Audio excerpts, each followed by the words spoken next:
हम लोग कहाँ तक पढ़ चुके हैं जी? परछाई, सूर्यग्रहण और चंद्रग्रहण तक पढ़ चुके हैं। अब देखेंगे क्या प्रकाश की किरण। प्रकाश की, तो प्रकाश जो होता है वो किस रूप में चलता है जी? किरणों के माध्यम से। किसके? यानी उसकी किरणें होती हैं। क्या होती हैं?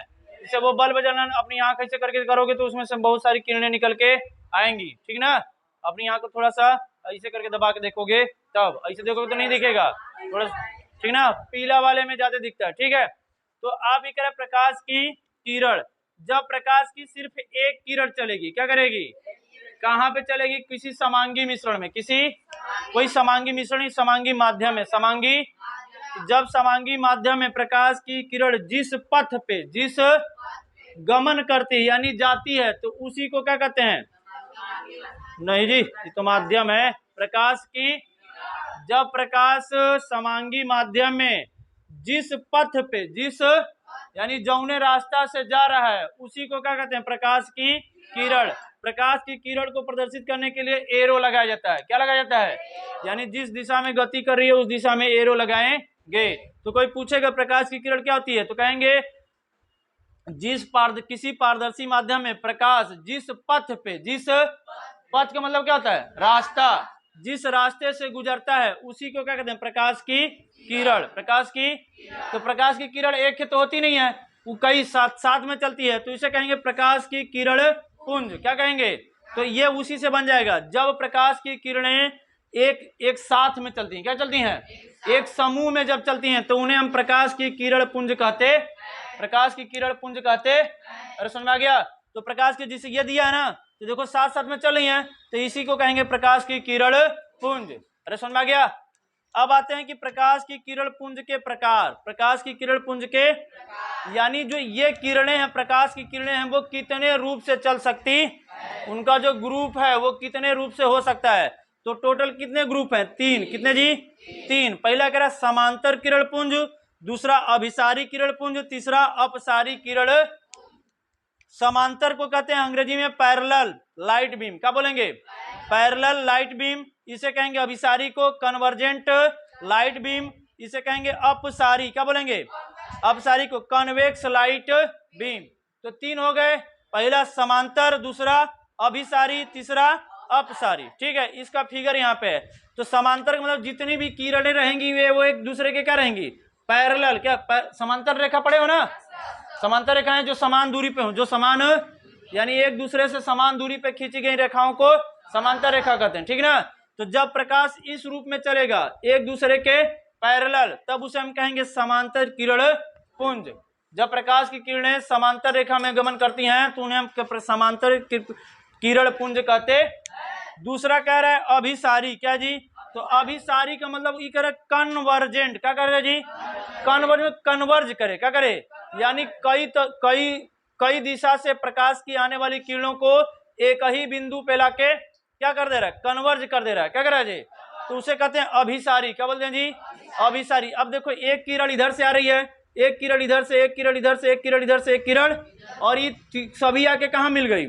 तो आपको ऐसा एग्जाम्पल, आप कभी जब हम लोग 7-8 में पढ़ते थे तो एक डैम बॉक्स खरीदते थे, ठीक ना, स्टेशनरी बॉक्स खरीदते थे ना, तो उसमें एक लेंस होता था। क्या होता था? तो उस लेंस से प्रकाश, यानी लेंस होता था इसे, ठीक। तो यहाँ से यानी प्रकाश चारों दिशाओं से आके पड़ रहा है, और प्रकाश निकलता कैसे था? यहाँ पे जाके नीचे कागज रखते थे और इसको हम लोग एक ही बिंदु टाइप होता था ना, और बिंदु क्या करता था? बिंदु जाके उसको हीट होता था, धीरे धीरे कुछ देर के बाद वो कागज जल जाता था। यानी वहां पे वो प्रकाश को यहाँ से देखो सभी दिशाओं से निकल के आ रही है और एक ही बिंदु पे आके कन्वर्ज हो जा रही थी, ठीक ना। तो ये आपको लेंस में दिख जाता है। फिर यहाँ पे क्या है जी? अपसारी। क्या है जी? अपसारी में मतलब क्या हो जाएगा? प्रकाश की किरणें अपसारी यानी प्रसार कर रही हैं। क्या कर रही हैं? कहीं एक सोर्स से निकली और धीरे धीरे फैल रही हैं। क्या कर रही हैं? यानी उनमें प्रसार हो रहा है। आप इसका एग्जांपल कहाँ देखोगे? कोई भी लाइट का सोर्स ले लो, जिसे बल्ब जल रहा है ना, तो वहां देखो बिंदु टाइप का है, वहां से चारों दिशा में प्रकाश फैल गया। आप लाइट लेते हो तो लाइट जैसे जैसे आगे भागती जाती है वैसे वैसे चारों दिशाओं में फैलती। और कभी ऊपर लाइट बार के देखो, ऐसे जला के देखोगे तो पूरा फैल जाएगा। क्या हो जाएगा? तो ऐसे तो फैलता है। ये मतलब लाइट हो गया हमारा, और यहीं से हो गया ना, लाइट यहाँ से जलाए और ये पूरा फैल गया, ठीक है। तो इसे कहेंगे क्या? Convex light beam. इन सबका यूज है आगे।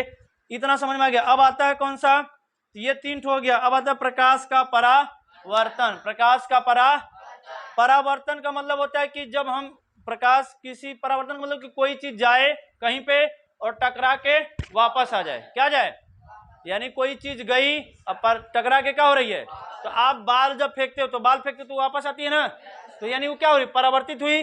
तो इसी प्रकार प्रकाश भी होती है, समतल सतहों पे जाती है और टकरा के वापस आती है। ठीक है, तो ये घटना क्या कहलाती है, प्रकाश का परावर्तन। अब इसमें 3 चीज होता है। क्या होता है कि हमेशा मतलब कि जाएगी टकरा के वापस नहीं आएगी। जिसे हमने कहा उस दीवार में कहीं होल है, क्या जी, तो अब हम लोग क्या करते हैं, जिसे हमने गेंद फेंका, ठीक है, तो अगर इधर उधर लगेगा तो वापस आएगा, अगर उसी होल में चला गया तो वो क्या करेगा, उस पर चला जाएगा। अरे चला जाएगा कि नहीं, ठीक। अगर होल ऐसे है, ठीक है, कि थोड़ा बड़ा होल है, ठीक, हमने फेंका, ये मोटी दीवार थी, उसके अंदर जाके ये इधर लगा तो थोड़ा सा उधर डायरेक्शन चेंज हो जाएगा, अरे होगा कि नहीं। तो प्रकाश के साथ भी 3 घटनाएं होती हैं। क्या होती हैं जी, जब प्रकाश किसी सतह से जाकर टकराता है तो उसके साथ 3 चीजें होती है। क्या क्या, पहला प्रकाश का परावर्तन हो जाएगा। क्या हो जाएगा, यानी जाएगा प्रकाश गया और परावर्तित होकर वापस आ गया, पहली घटना। दूसरा क्या होगा कि प्रकाश ऊर्जा का अवशोषण हो जाता है। क्या हो जाता है, यानी प्रकाश ऊर्जा, यानी प्रकाश की किरणें जाएंगी उसी में क्या रह जाएंगी, वापस नहीं आएंगी। क्या करेंगी, वापस, तो उसे कहते हैं प्रकाश का अवशोषण। ये कहाँ पे होता है, जो काली चीजें होती है ना, अरे जो काला चीज होता है तो वहां पे क्या होता है, प्रकाश जाएगा वापस ही नहीं आता है, न तो वो अपना पथ डायरेक्शन चेंज करेगा। क्या करेगा, तो काली वस्तुओं में न तो रिफ्लेक्शन होता है, अगर पॉलिशदार नहीं है तब, काली चीज को भी पॉलिश कर दो तो थोड़ा मोड़ा वो क्या करेगी, रिफ्लेक्ट करेगी।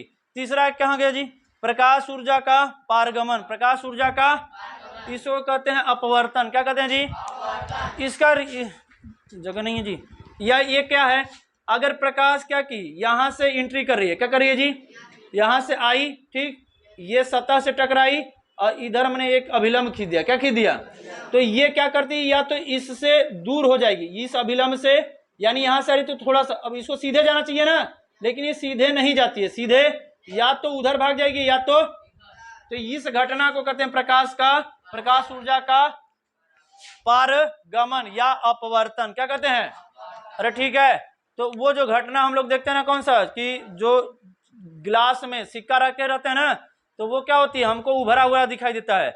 नदी वदी का जो पानी होता है, तल जो जमीन था, वो हमको उभरा दिखाई देता है कि नहीं।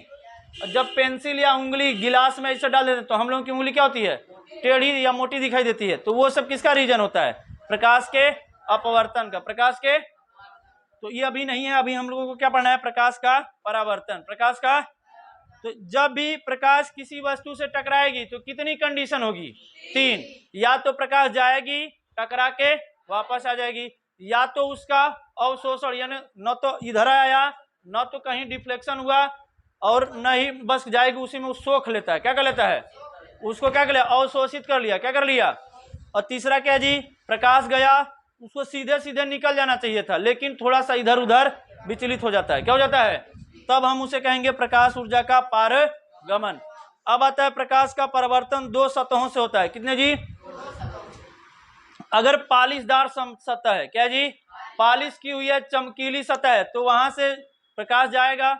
जो अगर चमकीला कोई चीज है, पॉलिशदार है, तो वहां से रिफ्लेक्शन ज्यादा होगा ना, अरे होगा कि नहीं, तो उसे कहते हैं नियमित परावर्तन। क्या कहते हैं, यानी एक चमकीली सतह से या पॉलिशदार सतह से प्रकाश का परावर्तन होता है तो कम परावर्तन होगा कि ज्यादा, अरे ज्यादा होगा ना, यानी कि एकदम पॉलिशदार है, यहां से गया और एकदम जैसे शीशा होता है ना घरों में, तो वो क्या हो गया, रिफ्लेक्ट हो जाता है, तो उसे हम कहेंगे नियमित परावर्तन। नियमित, और खुरदरी सतह से जो परावर्तन होता है उसे कहते हैं अनियमित। इसको देखो, जैसे खुरदरी रहेगी तो ऐसे ऐसे रहेगी, ठीक है, ये हम लोगों को ऐसे नहीं लगता ना कि खुरदरा नहीं है। जब आप माइक्रोस्कोप से देखोगे तो ये जो तनी तनी, जैसे कि जो अगर पॉलिश सरफेस है उसको भी देखोगे ना, माइक्रोस्कोप जैसे लगेगा सारा हिमालय पर्वत है, इतना ऊंचा ऊंचा रहेगा, ठीक है। तो अगर यहाँ से प्रकाश आया, क्या आया, ये गया इधर टकराया, फिर इधर से ये आपस में क्या करेगा, लड़ता रहता है। क्या करता रहता है, जैसे यहाँ देखो, ये हो गया, जो खुरदरी सतह रहेगी ऐसे रहेगी ना, अरे ऊपर नीचे उठी रहेगी, ये गया यहाँ से टकराया, अब इसको आना चाहिए था, गया ये ऐसे इधर आ गया, क्या हो गया जी, इधर मुड़ गया, अरे दिख रहा है, उसमें दिख रहा है जी, ये गया इधर, ये थोड़ा सा इधर रिफ्लेक्ट हुआ, ठीक है, यहाँ देखो भाई पढ़ा दिए है ना, यहाँ देखिए ये खुरदुरी सतह है, ठीक, प्रकाश आई यहाँ से, ठीक ना, और यहाँ से ये इधर रिफ्लेक्शन कहाँ हुआ, इधर, फिर इधर गया, इधर टकरा गया, फिर इधर गया, मतलब उधर टकरा नहीं, इसी में ये आपस में क्या करता रहता है, तो इसके कई रिफ्लेक्शन होते हैं, क्या होते हैं, तो जो इनका रिफ्लेक्शन होता है यानी जो परावर्तन होता है वो नियमित नहीं होता है, इसीलिए इसको क्या बोलते हैं, यानी खुरदरी सतहों से जो परावर्तन होता है उसे कहते हैं अनियमित परावर्तन, क्या कहते हैं, अनियमित। तो पालीदार सतह से जो परावर्तन होगा उसे नियमित रेगुलर, और खुरदरी सतह से जो होगा उसे अनियमित इरेगुलर कहते। अब आता है समतल दर्पण, क्या था जी, समतल दर्पण कुछ नहीं है, जो हम लोग घरों में शीशा यूज होता है ना, जिसमें हम लोग डेली क्या करते हैं, सुबह सुबह नहा धो के एकदम तेल पानी लगा के बढ़िया से झाड़ उड़ के अपना थोबड़ा अच्छा से बना उना के आते हैं कहाँ पढ़ने, ठीक ना, जो भी होता है, तो उसी को कहते हैं समतल दर्पण। तो इसके साथ पर एक घटना कैसे होती है, यहाँ पे हमने मान लिया कि ये क्या है, परावर्त, ये हमारा समतल दर्पण है, क्या जी, क्या है, समतल। तो अब इसमें क्या क्या होता है, तो इस समतल दर्पण से कोई प्रकाश की क्या है, किरण है, प्रकाश की, तो प्रकाश की किरण क्या रही है, आ रही है, तो ये आ रही है तो जाके कहीं ना कहीं दर्पण से टकराएगी, तो टकराएगी ना, तो जिस दिशा से आ रही थी, जिस एंगल से आ रही थी, उसी एंगल से ही क्या करेगी, टकराने के बाद परावर्तित हो जाती है, क्या हो जाती है, तो इसे कहते हैं जो आने वाली है, ये किरण है, तो आ रही है, तो आपतित, तो आपतित में टकराना, आपतित माने क्या होता है, तो टकरा रही है, इसीलिए इसका नाम क्या पड़ गया, आपतित किरण, यानी दर्पण से जो टकराएगी उसे कहेंगे आपतित किरण, और दर्पण से टकराने के बाद जो अपनी दिशा बदल के जाएगी उसे कहेंगे परावर्तित किरण, क्या कहेंगे, तो आने वाली किरण को आपतित किरण, जाने वाली किरण को, इसके बीचों बीच में एक ना परपेंडिकुलर खींचते यानी लंब खींचा जाता है, जहां से ही टकराई उसी पे एक क्या खींच दिया जाएगा, लंब, लंब पढ़े हो ना मैथ में, यानी दो रेखाएं ऐसे होती हैं, उस पे एक क्या खींच दिया जाता है, तो उसे लंब क्या कहते हैं, भाई नहीं आ रहा है,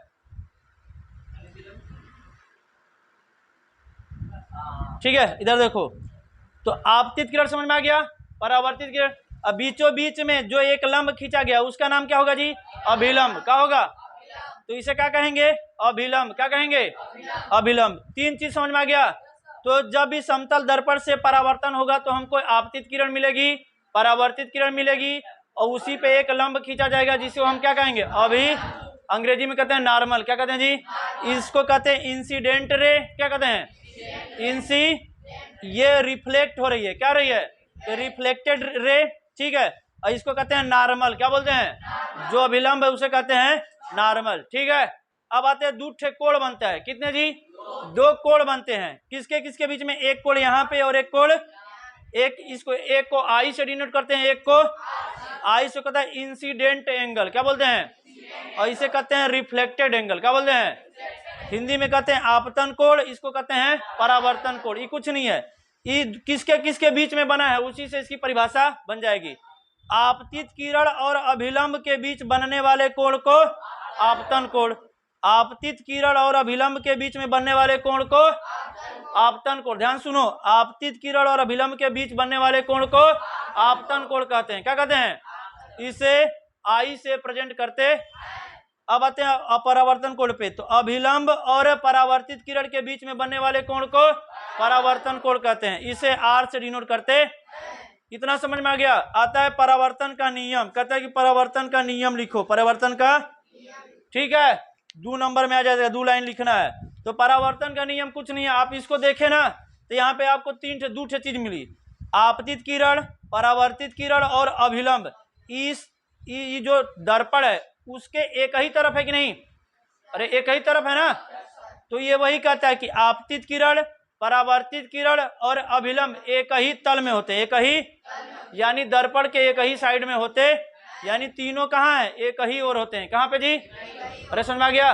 तो इसको पहला नियम कहते हैं। क्या? परावर्तन का पहला नियम कहता है कि आपतित किरण, परावर्तित किरण और अभिलंब तीनों एक ही तल में होते। और दूसरा कह रहा है कि ये जो आपतन कोण है, क्या है? आपतन कोण और परावर्तन कोण आपस में सदैव समान होते। और इतना समझ में आ गया? ओके, तो ये हमारा इतना है।